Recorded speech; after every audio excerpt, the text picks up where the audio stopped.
Boa noite, prazer imenso estar novamente com vocês, queridos web espectadores.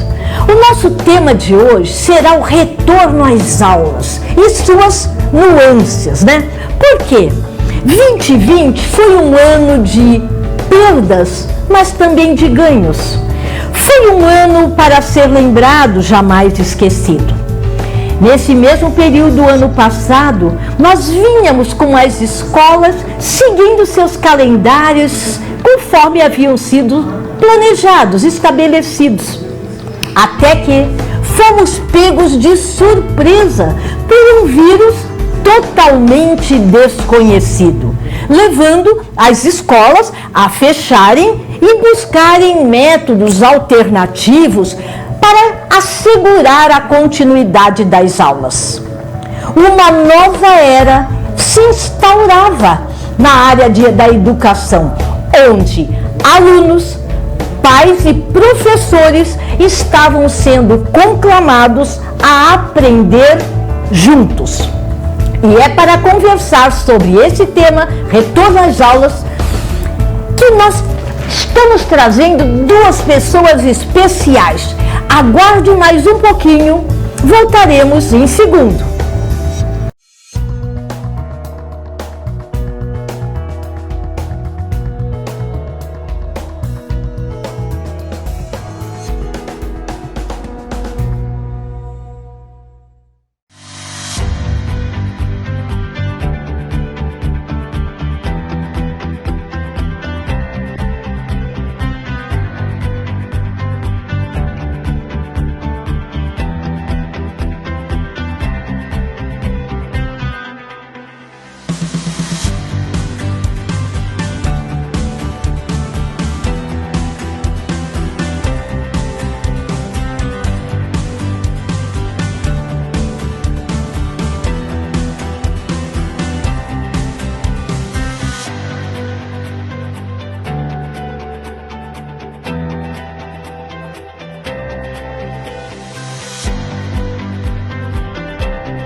Boa noite novamente, né? Segundo o guia do Ministério da Educação, que foi publicado recentemente para assegurar o retorno às aulas, trazemos, entre aspas, a pandemia da Covid trouxe consigo desafios para toda a sociedade, causou impactos para as políticas públicas e muitas incertezas em relação aos desdobramentos das políticas de saúde. Na educação, o efeito tempestivo da suspensão das aulas fez com que professores e alunos tivessem que se ajustar às novas formas de ensinar e de aprender. Nesse contexto, o uso das tecnologias e as aulas remotas emergiram como alternativas para dar seguimento às atividades escolares. Agora, tanto no Brasil quanto em diferentes países, há um movimento de retomada das aulas presenciais, justificado pela importância da educação escolar para o desenvolvimento intelectual, social e emocional das crianças, dos jovens e até das famílias. Nesse sentido, é necessário preparar a comunidade escolar, alunos, professores, gestores, famílias e entorno, para novas práticas a partir das perspectivas científicas sobre o cuidado da prevenção, da promoção e reabilitação da saúde. Afinal, saúde e educação, os dois grandes pilares da sustentabilidade humana. Fecha as aspas. Ainda, segundo pesquisa publicada pela Associação Brasileira de Ensino à Distância, ABED, demonstra mesmo que em cenário pós-pandemia, os alunos optam por um modelo que venha a dar continuidade à mescla das aulas remotas e presenciais, que alguns designam, às vezes corretamente, outras não, de ensino híbrido.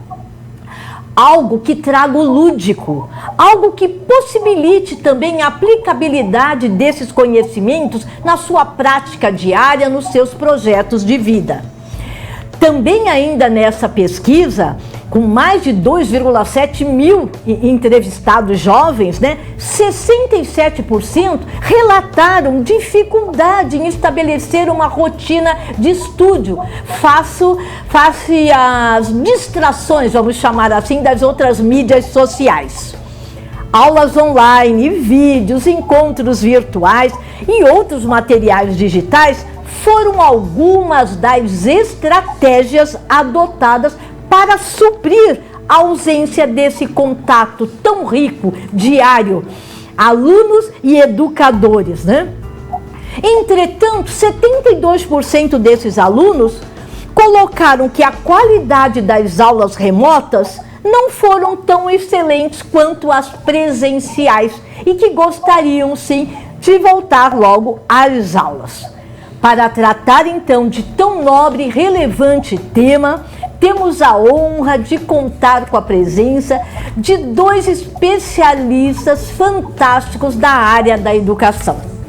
Por ordem alfabética, eu trago professor doutor Luiz Vicente Ferreira. Gratidão por estar conosco. O Vicente, que carinhosamente eu chamo de Vicente, é doutor em Ciências Sociais e Educação pela PUC, USP, São Paulo, Mestre e doutor em Educação, Administração e Comunicação pela Unimarco, especialista em formação docente pela Universidade de Helsinki, na Finlândia, e especialista em qualidade da educação básica pelo Indiana, em Washington, Estados Unidos. Estágios, o currículo é tão enorme e apenas eu procurei sintetizá-lo, com estágios na área de neurociências, tecnologias voltadas à educação infantil na Califórnia, Itália e outras áreas dos Estados Unidos. Gratidão, professor doutor Luiz Vicente, em estar conosco.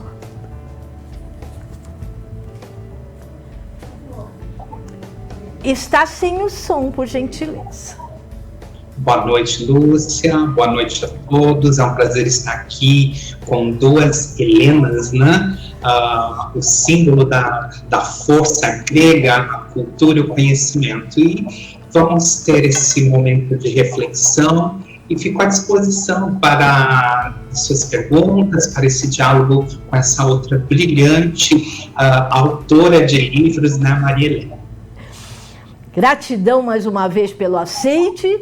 E agora, eu trago também a professora, educadora Maria Helena Marques, carinhosamente chamada de Heleninha, E eu sou suspeita porque eu sou Helena também. Hoje, no papel de secretária adjunta da Secretaria da Educação de Santos, a nossa querida SEDUC. Ela é comunicóloga, pedagoga, também com largo currículo, Sempre eu procuro sintetizar. Professora especialista na área de educação infantil e ela não conta muito para ninguém, mas ela foi consultora da Unesco em projetos voltados à cultura e à paz, Que eu adoro atuar junto com o pessoal da SEDUC na Justiça Restaurativa, estamos todos juntos lá. Autora de livros, vou citar 2, A Escola de Valor e Como Educar Bons Valores, editados pela editora Paulus. Gratidão, Heleninha, pelo aceite o convite, que certamente irá enriquecer a nossa noite. Seja bem-vinda. Obrigada, Helena, pelo convite, é um prazer estar aqui. Professor Luiz também, falar sobre educação é sempre muito gratificante.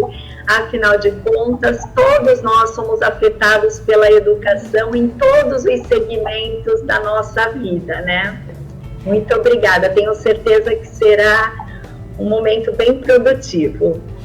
Gratidão aos 2. E agora nós vamos começar o nosso bate-papo, porque o público já está aqui ansioso, Começando agora pela Maria Helena e Heleninha. Heleninha, quais são ou quais foram as estratégias adotadas pela nossa cidade de Santos neste volta às aulas, muitos chamam pós-pandemia, mas que infelizmente nós sabemos que ainda estamos dentro dela?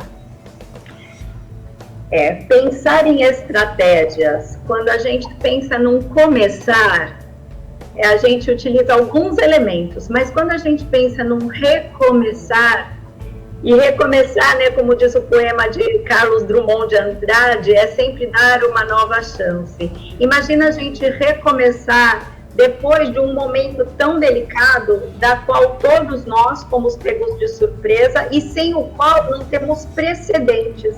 Porque o recomeçar, a gente sempre vai buscar elementos que já foram experimentados por outras culturas, em outros tempos, para que a gente traga esses elementos atualizados.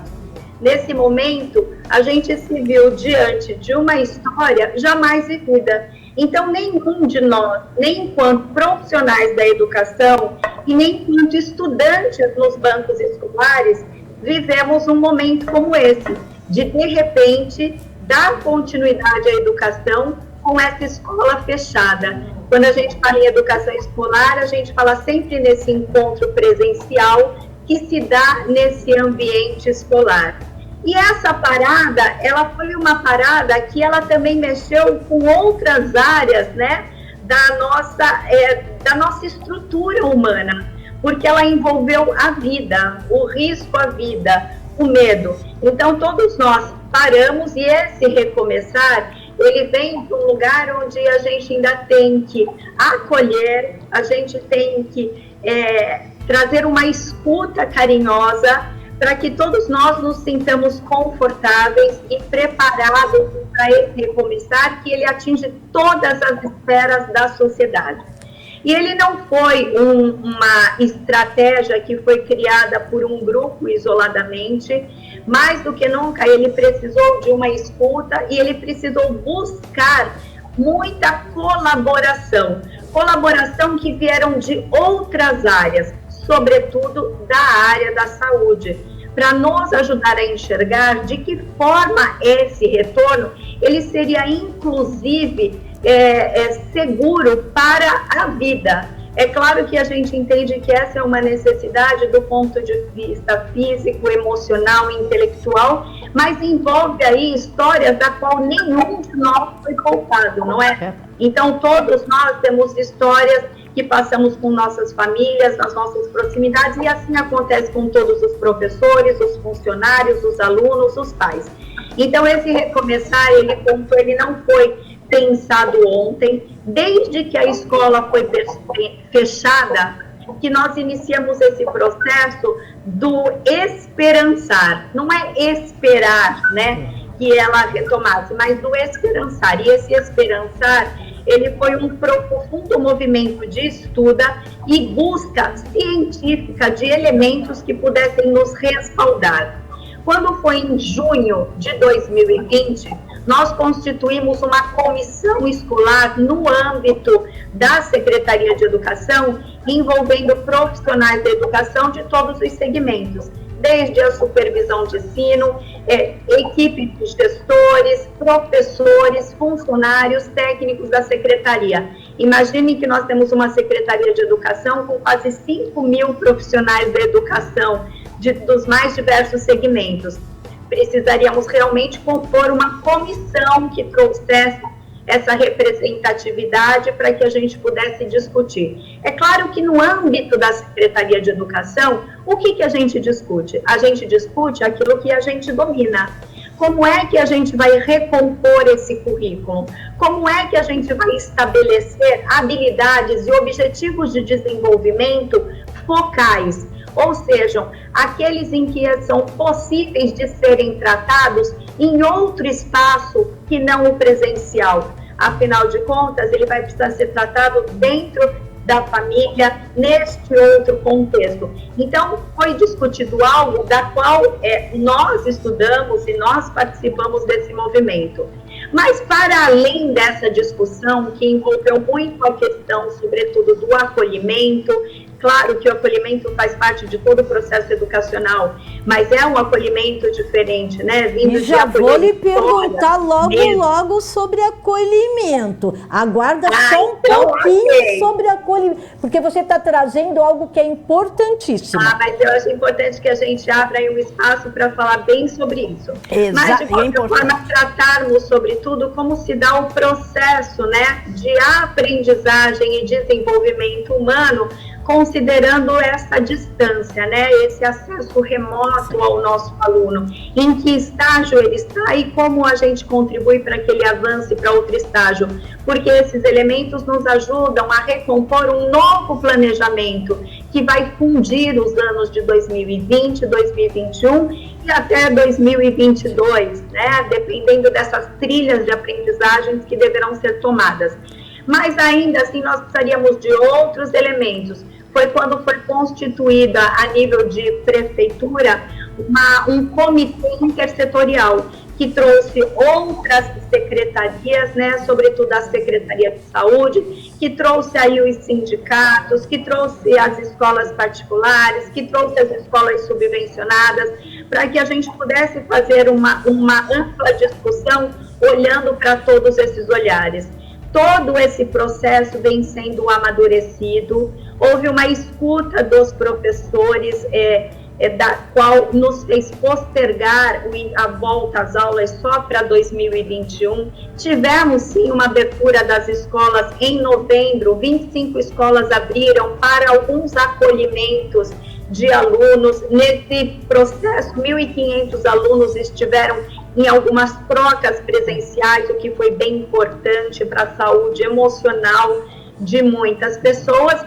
E aí, iniciado o ano, mais uma vez retomamos isso, sobretudo com a saúde. Importante dizer que todas essas estratégias, elas foram tratadas com a Secretaria de Saúde, estão sendo acompanhadas com a Secretaria de Saúde, foram discutidas com os segmentos, com a equipe de supervisores, com as equipes gestoras, com os sindicatos, com representatividade de pais e professores, até que nós chegássemos nesse formato, que depois, se quiser mais detalhes sobre esse formato, a gente pode também entrar em detalhes e conversar, sim, se for o caso, no caminho. Sim, teremos uma hora, vamos conversar, sim.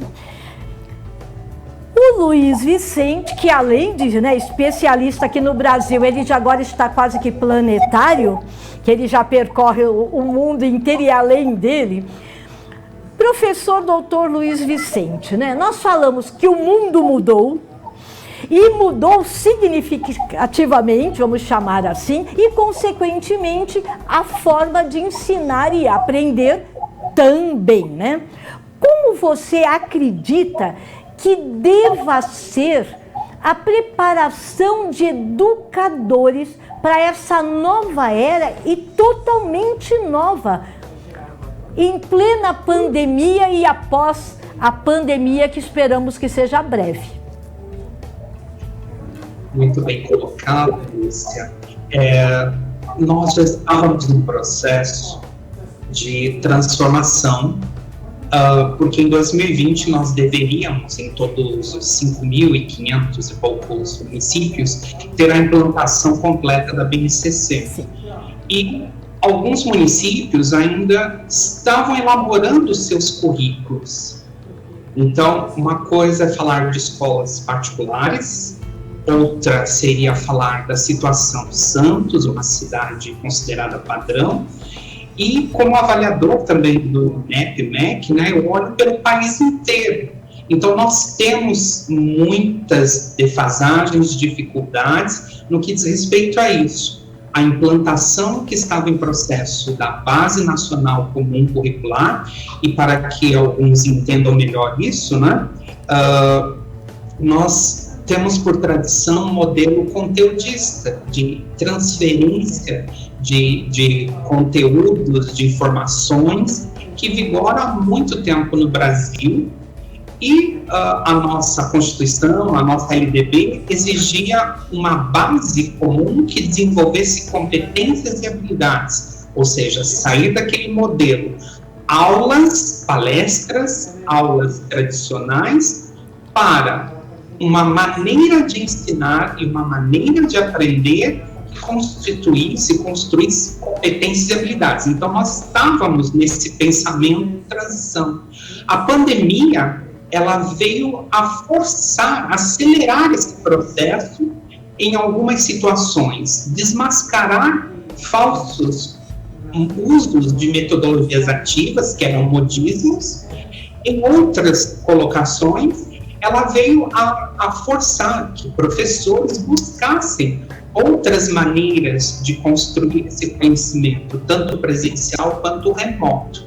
Então, é importante isso. A pandemia, de fato, ela fez um ponto antes e depois. Antes, fim ao modelo tradicional, e durante e pós-pandemia esperamos o quê? A consolidação do modelo de competências e habilidades. Porém, tivemos algumas implicações aí, no que diz respeito a metodologias. Então, por exemplo, alguns municípios tinham as suas propostas pedagógicas, estavam fazendo adaptações à base nacional comum curricular,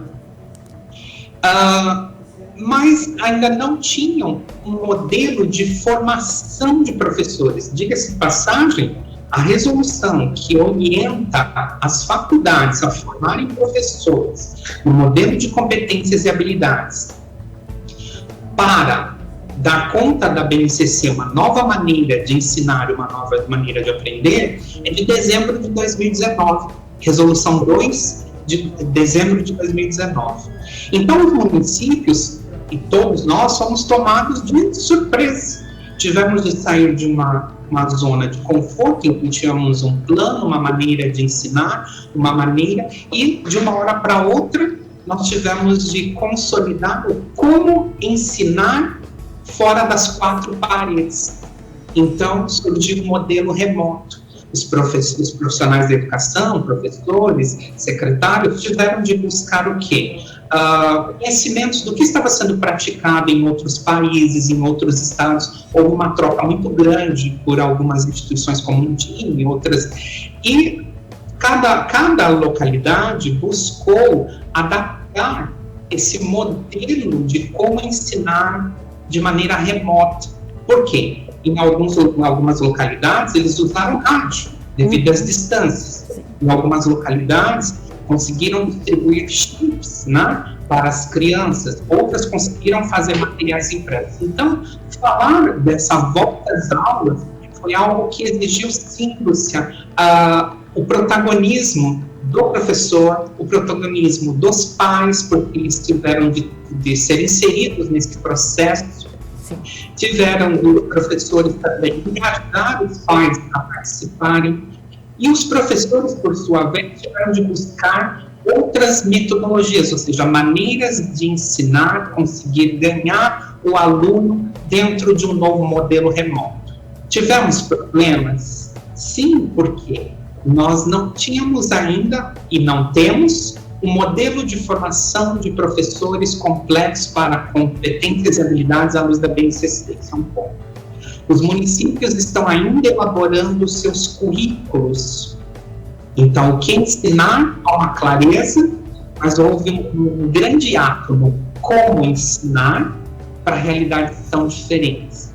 Então, eu penso que esses momentos aqui que temos de debate, de ouvir, de chamar a atenção das pessoas, dos pais, dos professores, eles são importantes porque nós estamos começando a consolidar um modelo possível para a manutenção ou do remoto, esse ensino que foi feito à distância, e para aquilo, ou presencial, como bem disse a Maria Helena, o retorno, ele vai ter diferenças, nós vamos ter diferenças, então nós temos de nos preparar, sim, enquanto estrutura curricular, enquanto proposta de formação continuada docente, para esse retorno, para que tenhamos, né, um resgate daquilo que foi deixado, do que não foi aprendido, e temos muitos modelos que poderiam ser testados ou momentos de trocas de experiências, porque o que nós tivemos, infelizmente, foram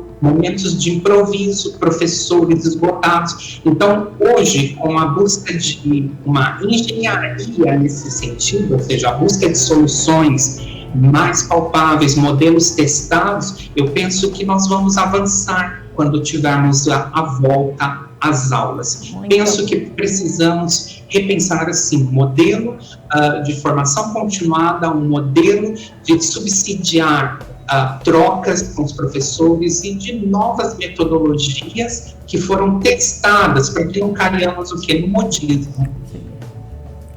Excelente. Já pegando o gancho para a Heleninha, né?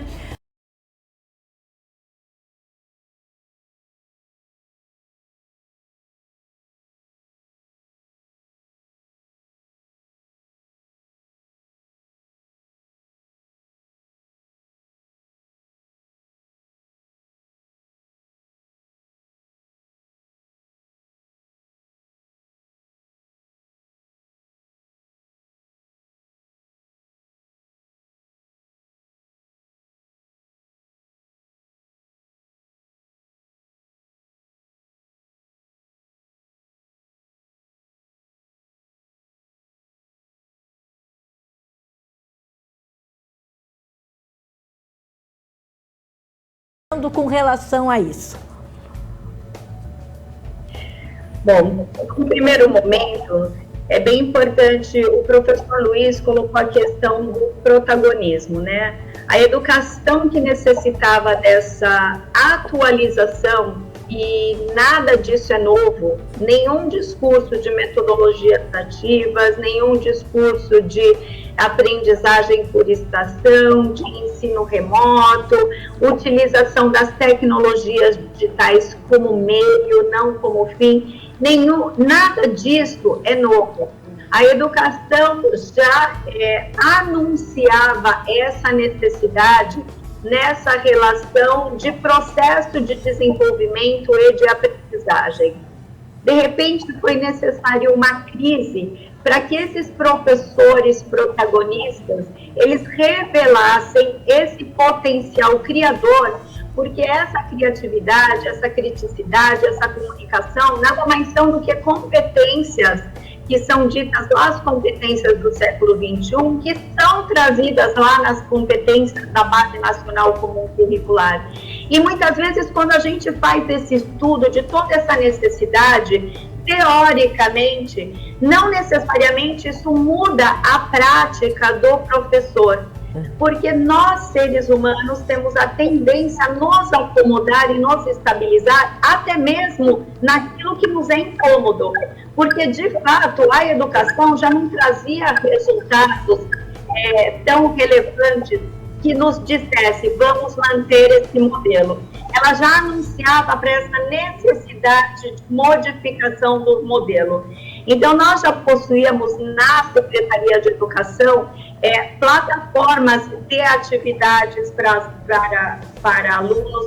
Nós já possuíamos o currículo santista, que o nosso foi homologado pelo Conselho Municipal de Educação lá em dezembro de 2019, e quando nós iniciamos o planejamento em 2020, chegou a pandemia, nós também já havíamos lançado o currículo digital, que eram discussões por meio de salas virtuais, da qual nós venceríamos um grande desafio, que é a questão da formação em rede, porque a formação ela exige um deslocamento presencial que nem sempre é possível.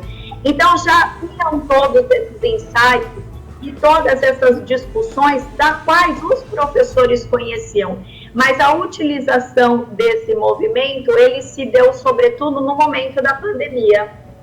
Então, quando surgiram as pandemias, foi necessário sim, foi necessário que estendêssemos as mãos para aquele professor que não tinha, por exemplo, usava o WhatsApp, ou para aquele professor que não tinha o seu e-mail. Então, nós encontramos, assim como no processo de aprendizagem, nós temos vários estágios, a gente também tem vários estágios dentro dos profissionais da educação, e que ninguém é melhor ou pior, mas todos precisam ser acolhidos. começou um grande processo de colaboração. Esse processo de colaboração é um dos Cs das competências para o século XXI. Eu não sei, mas eu não preciso saber tudo. Eu estendo a mão e busco quem sabe do meu lado. Esse processo de colaboração, nessa criação de estratégias, que em primeiro lugar precisou ser estratégia de comunicação. Como que eu não perco o canal de comunicação com a família e com o aluno? Como que eu mantenho isso vivo? E depois passamos, ok, já estabelecemos esse canal de comunicação, que ele foi tratado de uma maneira bem personalizada, porque cada escola é um universo, cada família é um universo.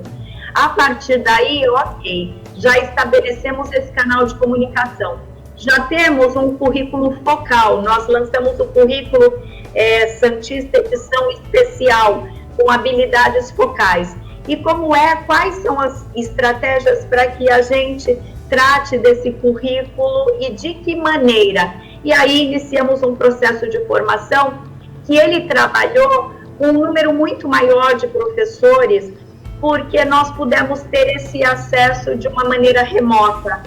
Mas o que foi mais produtivo foram os simpósios de boas práticas, porque foi nesse momento que nós descobrimos verdadeiras pérolas. Nós descobrimos pessoas que trouxeram luz, que iluminaram tantos outros colegas, tantos outros professores, com experiências inovadoras que foram se multiplicando e foram ganhando características diferenciadas em seus espaços escolares. Esses simpósios de boas práticas que trouxeram os professores como formadores dos seus pares, alimentou e retroalimentou e fortaleceu todo esse processo. Não só a questão dessa competência colaborativa, que inspirou a questão da criatividade, da criticidade, da comunicação, mas, sobretudo, ele realmente qualificou o processo educativo que nós tínhamos dentro da rede. Então, esse foi um movimento extremamente favorável. Penso que nós, além de revelarmos talentos e protagonistas, isso gera um sentimento de pertencimento. Isso gera alguém que é autor do processo, do seu próprio processo de aprendizagem, porque todo processo de ensinagem, ele é um processo de aprendizagem. E nesse momento a gente consegue enxergar algo que também não é novo, que para o aluno aprender, ele precisa ser autor, construtor do seu processo de aprendizagem. O professor vivenciou esse momento, e esse momento pôde ser vivenciado também pelo aluno. Há muito que a gente aprender, sim. Há muito que desenvolver, sim. Os nossos alunos, as nossas famílias foram atingidos de maneiras diferentes, sim. Porque foi necessário ferramentas remotas que foram diferentes, um conjunto de ferramentas remotas diferenciadas para atingir famílias em horários diferentes, com condições diferentes. Mas o importante era não perder esse canal de comunicação. O remoto, ele não é só a tecnologia digital. O remoto é uma folha impressa, que eu tenho condições de entregar e recolher desse aluno para que ele sinta que ele pertence a esse processo.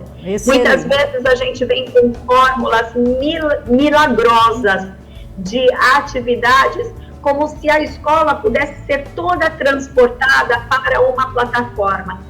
Se assim fosse, e se o papel da escola fosse esse, nós poderíamos, no ano de 2021, 2022, matricular todos os nossos alunos no Google for Education, entregar tecnologia a todos. Mas não é desse lugar. Nós falávamos antes do programa sobre o processo de humanização. A escola presencial, ela tem um outro compromisso, que é o compromisso de humanizar, é o processo de humanização. E esse compromisso, ele só se dá na relação com o outro, na relação de acolhimento com o outro, nessa troca com o outro. Ela não se dá nesse processo simplesmente distante. Mas a gente aprendeu, sim, a gente aprendeu que pode fazer uma complementação dessa jornada remota, para além da presencial. Excelente, Heleninha. Luiz Vicente, você, né, esteve na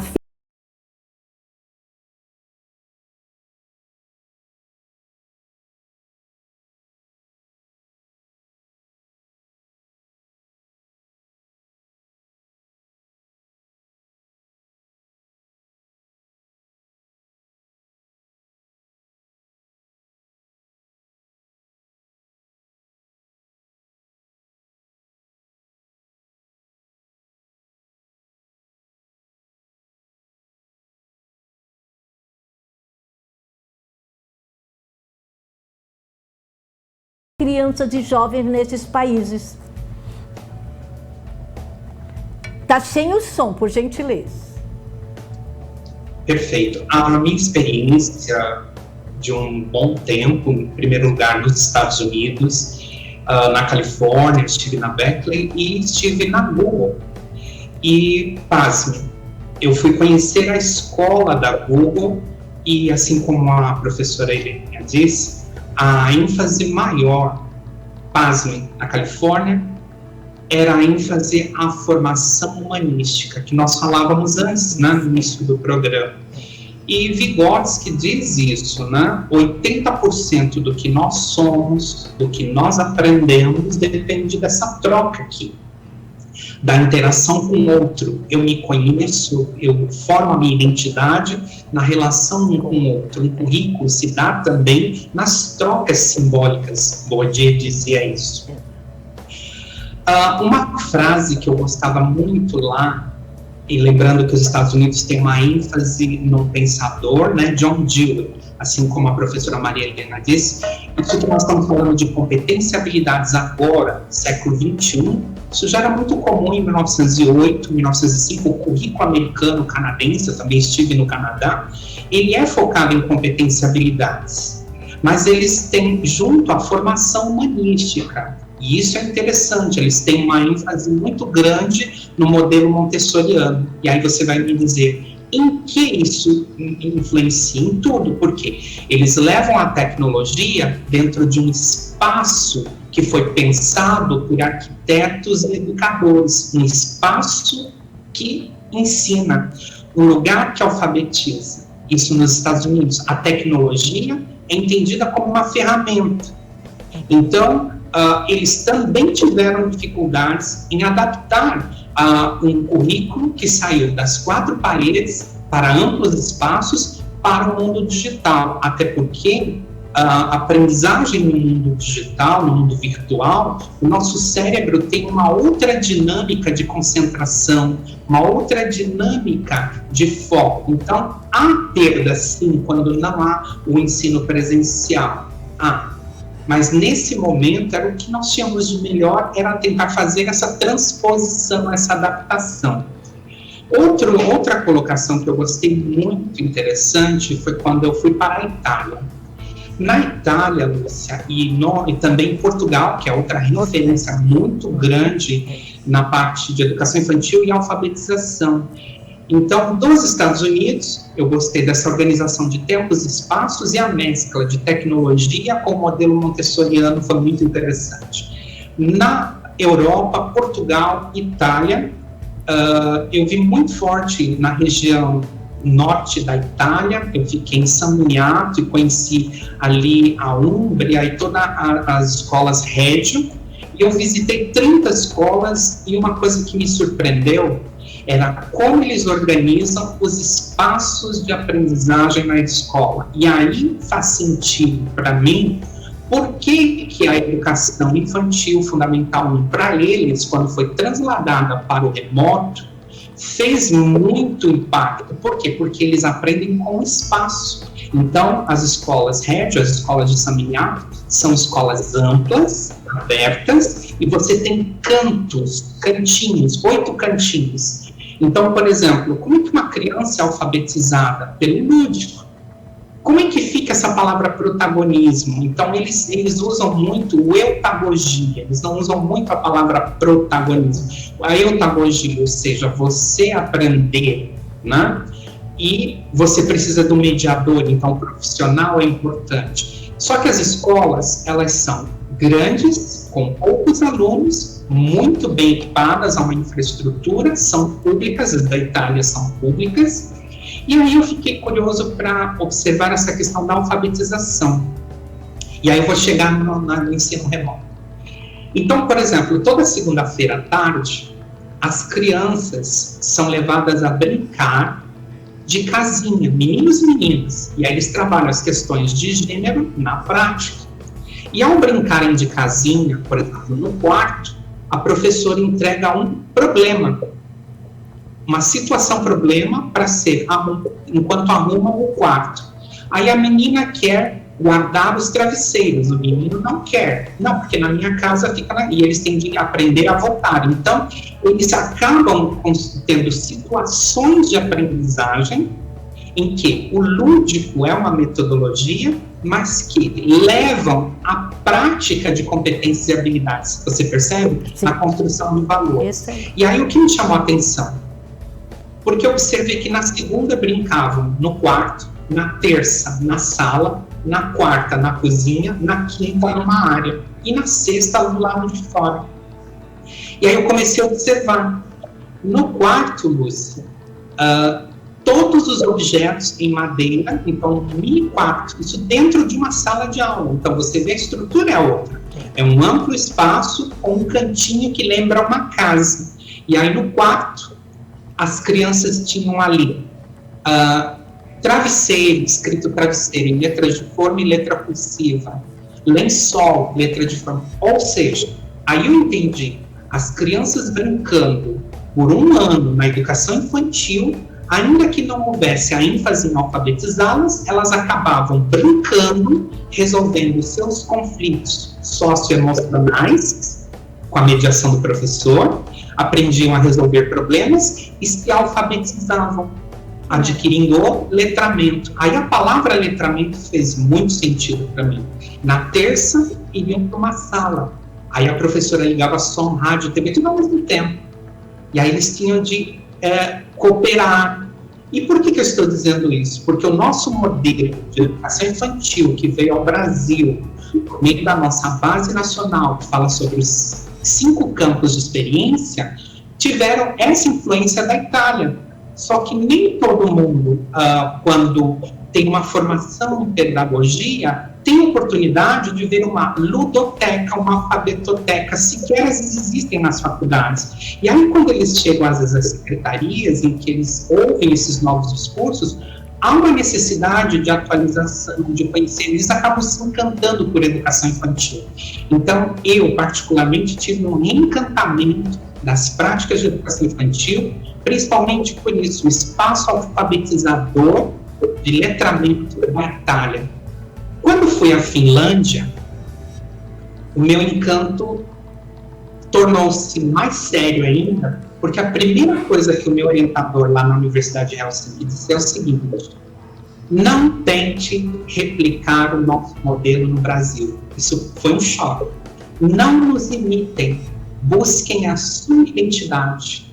E aí isso foi para mim muito bonito, porque nós somos um país gigantesco, nós temos uma diversidade cultural muito grande, nós temos também professores com experiências, bagagens fantásticas que às vezes não são divulgadas, e essas contribuições americanas, canadenses, portuguesas, italianas, precisam sim ser enaltecidas, mostradas, mas para que eles vejam, olha, existem outras maneiras de buscar soluções. E aí você me pergunta, e quanto à tecnologia? Quando veio a pandemia, eles fizeram, por exemplo, brinquedoteca digital. Criaram jogos para os pais fazerem com seus filhos. Então, por exemplo, se fala muito em gamificação, e outro dia, eu numa live com o pessoal da Bahia, eles dizem assim, mas eu não tenho como fazer esse jogo, eu nem sei montar esse jogo. Eu não tenho a tecnologia, ela não tinha a parte de formação de TI, né, para montar o jogo. Eu falei, professora, mas nós poderíamos fazer, orientar o pai para produzir. E era um jogo até fácil. Era mandar o aluno, era uma situação, problema em que ele ia a uma cidade, e na cidade ele tinha de ir achar uma carta que estava escondida no sótão.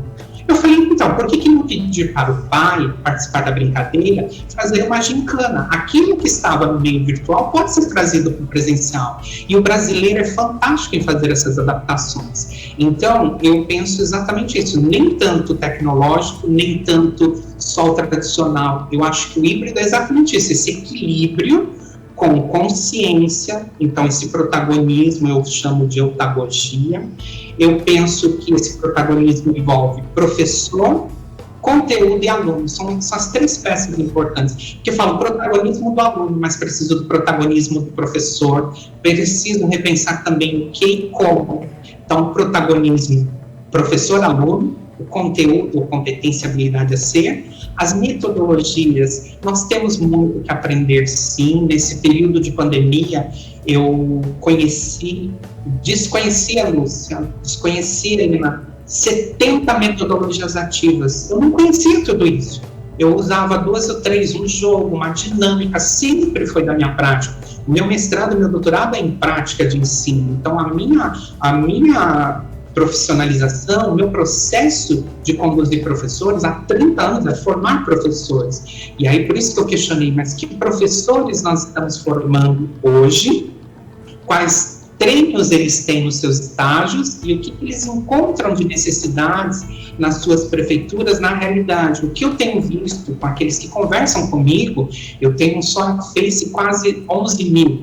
Eles dizem, professor, há um hiato muito grande, uma distância muito grande entre o que nós vemos na faculdade e o que eu encontro de realidade. Exato. E aí entrou a minha formação na Finlândia.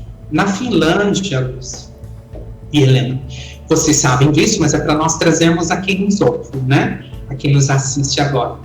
Na Finlândia, a profissão mais concorrida em vestibular é professor, não é medicina. Eles ganham horrores, 3 mil euros. Para a realidade europeia, isso é baixo até. Então, o salário de um professor finlandês gira em torno de 3 mil euros. E por que falarmos da Finlândia? Porque a Finlândia é um país que tem um país que era pobre, se levantou por meio da educação. E foi aí que o meu orientador disse, primeira lição, não copie os nossos modelos. Segunda lição, ouça o nosso hino nacional. E o hino da Finlândia diz isso. Nós somos um país que só temos gelo e madeira. O nosso único bem é o conhecimento e as nossas crianças. E aqui eu penso que seja uma necessidade do Brasil pensar.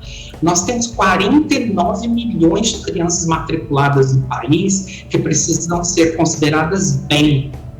Temos 1.900.000 professores que precisam ser considerados bens, tão protagonistas quanto alunos e os professores. Nós temos 187 mil escolas com realidades. Então, o Brasil é um país continental.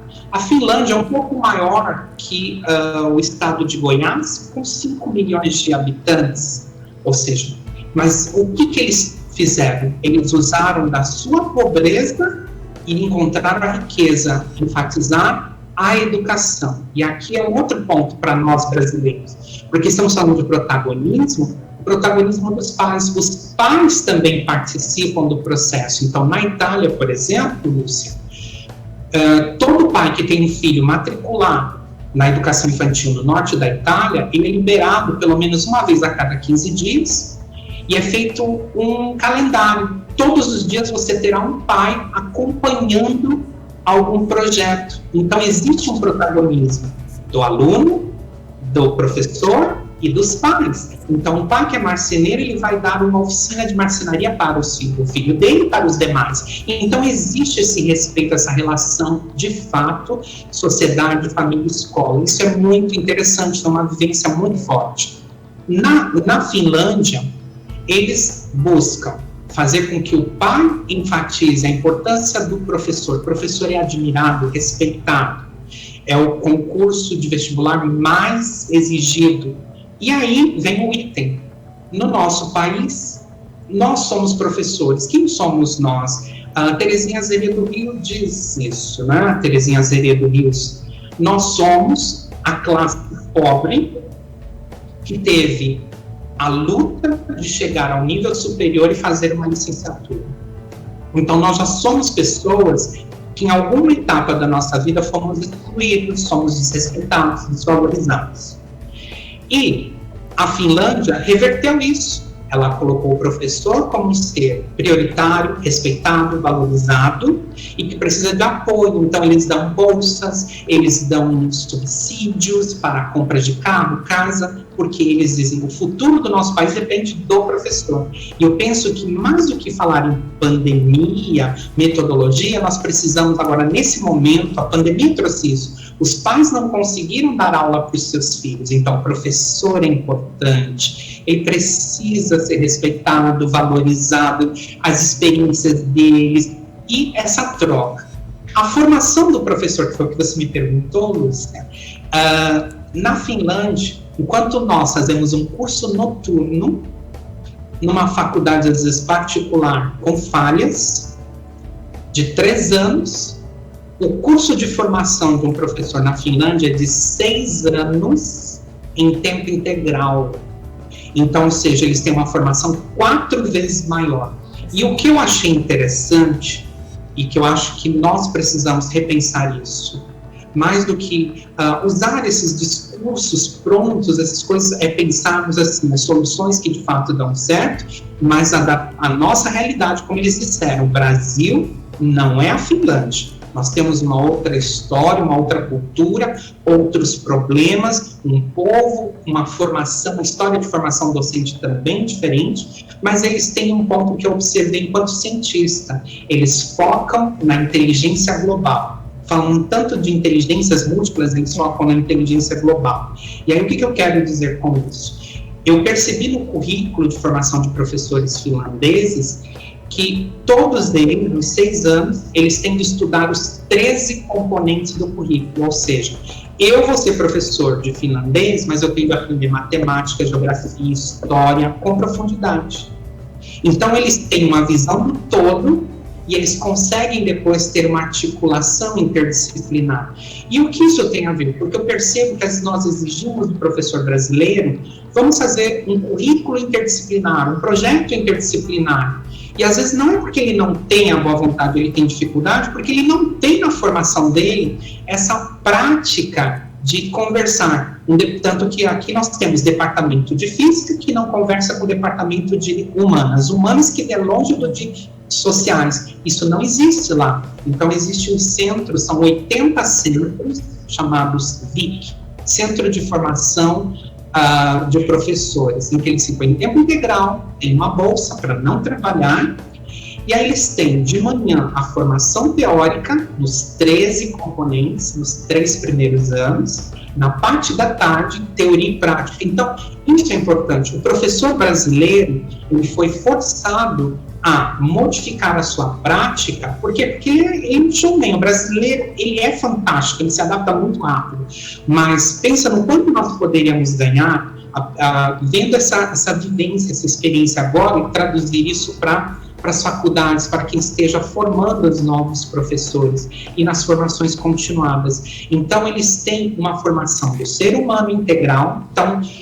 enquanto alguns países ocidentais enfatizam competências e habilidades para a indústria, a Europa tem essa visão também de formação humana. Então, para eles, uma formação global, o ser humano é mais importante, e penso que o mais importante também, que nós estamos deixando fugir nas formações, no currículo, são as 17 horas colocadas pelas Nações Unidas, que o nosso currículo também trabalhasse isso, quer presencial ou remoto, precisamos trabalhar isso. Como síntese, então eu vejo que a França, eu estudei com Morin, e Morin foi quem fez a repensar do currículo nos anos 60, ele já defendia isso. A educação precisa sair da fragmentação, precisa enfatizar a formação humana, repensar a construção humana, repensar a formação do professor, repensar o próprio currículo. E aí eu penso que uma brasileira que fala muito bem disso em 4 palavrinhas: competência técnica, ter o domínio do saber é importante com a vivência. Competência estética, diferentes metodologias adaptadas a diferentes realidades, consolidadas no coletivo, no momento de discussão. Competência política, então eu posso saber muito, posso saber fazer de maneiras diferentes, mas eu preciso ter essa competência política. Foi o que a Heleninha disse sobre a comunicação. Então, eles têm aulas por exemplo, em Portugal, de aulas de palco, aulas de boa comunicação, para eles serem eficazes na comunicação, tanto presencial quanto digital. E a competência ética, que eu penso que essa é a mais importante. Terezinha do Rio já dizia isso em 2003. O dia em que nós perdemos essa capacidade de nos colocarmos no lugar do outro, da alteridade, de pensarmos o outro, a empatia, que virou uma palavra da moda, nós estamos perdidos. Por quê? A ética é o mais importante quando eu me coloco, estou aqui nesse momento falando, não para o meu ego, não para apenas um currículo, mas que eu penso no que é melhor para a minha cidade, para a minha religião, para o meu país. Isto é um início de um pensar ético, e nós não nascemos com isso, nós precisamos ensinar essas crianças a esse resgate de condição. Excelente. Olha, nós ficaríamos aqui, eu acho que a tarde inteira, já estamos quase finalizando, né? Eu gostaria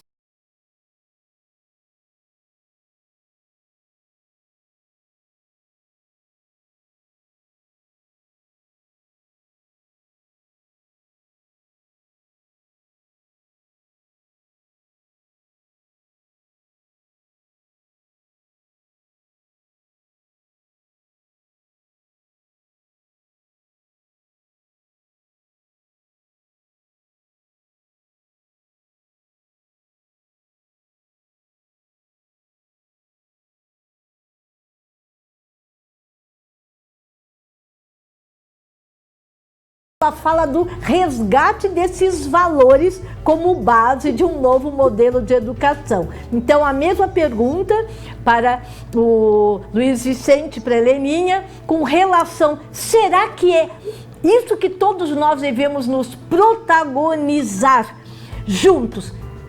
Pais, professores, comunidade onde estamos inseridos, para que esse novo modelo urja, porque ele já se faz mais do que presente, né, como necessidade. Heleninha, suas palavras, por favor. 2 minutos, está muito difícil, esse programa é muito curto, o professor Luiz trouxe muitas provocações. Verdade. E a gente vai ter que encerrar aqui, mas a gente fica numa próxima.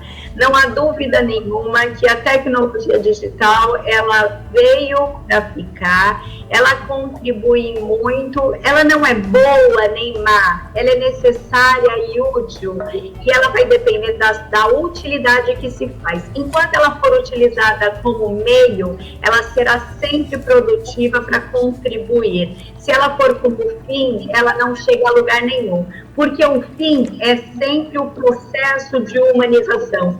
O processo de humanização, ele passa por uma escala de valores. E como bem o professor Luiz falou, os valores, eles são aprendidos. Ninguém chega a esse mundo com uma carga de valores, esse grupo é bonzinho, esse grupo é mauzinho.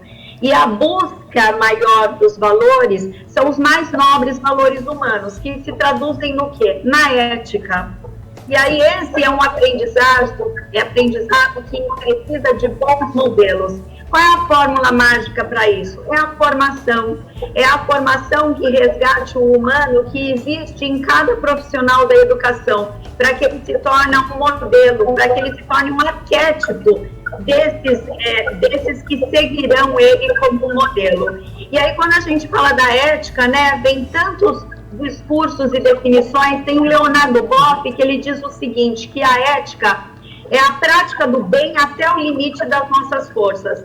E por incrível que pareça, na filosofia clássica, Sócrates, Platão, Aristóteles já diziam que a felicidade, ela é a recompensa daqueles que praticam o bem.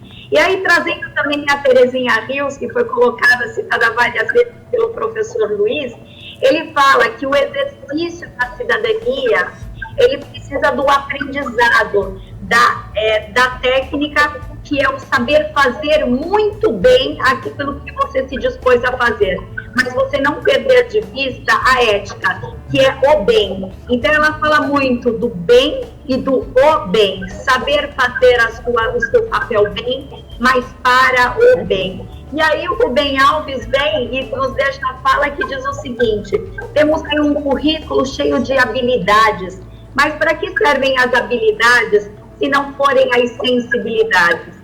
Então, o caminho da educação, ele é e sempre será um processo guiado, ele é dinâmico, mas ele trata, sobretudo, na construção de um ser humano mais humano, que são os valores. O que são valores humanos? São aqueles que nos aproximam. Tudo aquilo que nos afeta, tudo aquilo que nos afasta, ele deixa de ser humano. Ele não contribui para esse processo de humanização tão necessário. Fantástico, acho que conseguiu sintetizar um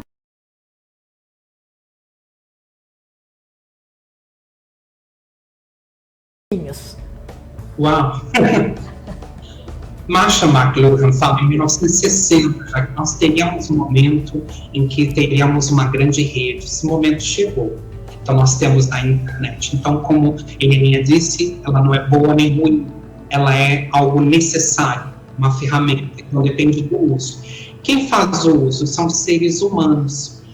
E aí, eu, enquanto antropólogo, eu me questiono, mas nós somos grupos humanos? Então, Mário Sérgio Cortella dizia isso, nós não estamos prontos. Paulo Freire dizia, nós somos seres inacabados. Entendendo como ser inacabado, eu consigo entender que o outro também está inacabado no seu processo, e eu começo a perdoar as falhas do outro, a perceber que o outro está em construção, assim como eu também estou. E é nessa troca de que estamos todos num processo, Lúcia, que entra a parte neurobiológica, porque nós temos uma dimensão que trazemos há 5 milhões de anos, que é instintiva, que nos leva a ser egoístas, que nos leva a disputar, a competir, a passar a perna no outro, a ter mais ego que o outro. São os nossos 10.800 instintos humanos, que infelizmente ocupam 53 bilhões dos 86 bilhões de neurônios. Mas nós temos aqui no meio o grande mediador, o sistema límbico, a antessala do inferno e a porta de entrada para o céu. E no nosso sistema límbico nós temos 17 bilhões de neurônios que formam essa maneira de ver, ouvir, de tocar, de cheirar, tudo que nos torna um pouco melhores com esses instintos humanos, que são as nossas emoções, a linguagem, a comunicação, a política, a construção de valores. E há apenas 150 mil anos nós temos o nosso neocórtex, com 16 bilhões de neurônios, algo ainda em evolução, novo. Então, que são 150 mil anos para, por exemplo, um réptil, uma cobra, que existe há 70 milhões de anos, uma cobra já nasce sabendo da bote. Nós não. Nós nascemos com instintos, nós temos muitas emoções, nós temos poucas razões construídas e que dependem de 21 anos de formação. Por isso que olhar para cada criança é acreditar numa aposta do que eu posso intervir para que ela seja uma boa mediadora dos seus instintos, dos seus valores e emoções que ela vai construindo nessas trocas sociais pela linguagem, e que ela consolide e crie um juízo moral, que ela faça boas escolhas. Então, nosso papel enquanto educadores é olhar para toda a pessoa e entender que ela é, ao mesmo tempo, ela não é santa e nem demônio, ela é, ao mesmo tempo, instinto animal, 5 milhões de anos de emoções e pouca razão. Então, é acreditar na ciência, na razão, e usar a educação, algo que existe na humanidade apenas, né, enquanto escola, estruturada há 4 mil anos apenas, língua escrita há 4 mil anos. Então, tudo é muito novo. Então, nós, assim como você, nós temos de esperançar, ter esperança de que nós podemos crescer, melhorarmos, né? Nós ainda estamos no início de um processo civilizatório. E isso, como você pode, então, dar uma sugestão para os professores. Então, Heleninha citou Rubem Alves, com quem eu estive uma vez, ele disse, a melhor lição que eu poderia deixar ao professor é de que ele deveria provocar espantos. Em neurociência, isso tem um fundamento. Quer no presencial, quer no virtual, quando você provoca o espanto, você traz a motivação, a renovação do querer algo novo. Então, muito obrigado a todos, obrigado a você e feliz por mais essa participação, quem sabe tenhamos outra. Eu já deixo o convite para uma próxima, porque já estou vendo aqui no celular pessoas que só estão aqui mesmo no estúdio dizendo, isso precisa continuar, então já se preparem para a continuidade. Gratidão aos meus dois queridos amigos que certamente já fazem a diferença nesta área e que poderão contribuir muito para esse novo momento que já, é agora, esse novo momento é agora. Agradeço mais uma vez e finalizo com uma frase de um professor, que ele gostava de ser chamado de professor, não educador, escrita em 1924, professor Henrique de Souza, nascido na Bahia, mas um homem muito adiante do seu tempo, e que lá ele nos deixou. Reconstruir. Reconstruir é o brado que nos compete. Sim, reconstruir o homem, o pensamento, a moral, os costumes. Reconstruir o lar, a escola, o caráter, para que o cérebro se transmude ao lado do coração.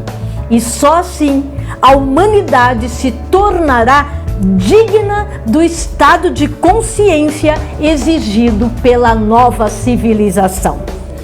Façamos então a nossa parte. Conto com vocês nessa bela e gloriosa jornada. Vamos juntos, o convite está feito. Espero vocês todas as segundas-feiras às 20 horas. Um beijo e até lá. Gratidão.